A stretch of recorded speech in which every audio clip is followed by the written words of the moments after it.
friends, today on this video right now I'm going to show you how to disconnect Wi-Fi on Samsung mobile phone. So friends, before we continue this video, do not forget to like the video and subscribe the channel. Okay, so let's start the video.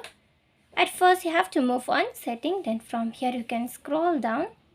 Just keep scrolling like this. Okay, so no need to scroll, just click on connections. After you have been moved on connections, here you have to move on this Wi-Fi which has been connected. Okay, so click on it.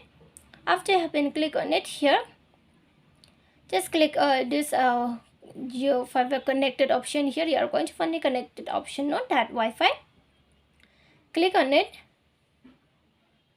Oh, here is the setting, so move on this setting. Okay, after you have been moved on setting, here on the down you are going to find the forget option. Okay, so click on this forget option, and here right now it has not connected, right? It has been locked, disconnected. You can disconnect it like this. Okay, so friends, if you love the video, do not forget to like the video, share the video and subscribe the channel, and thanks for watching.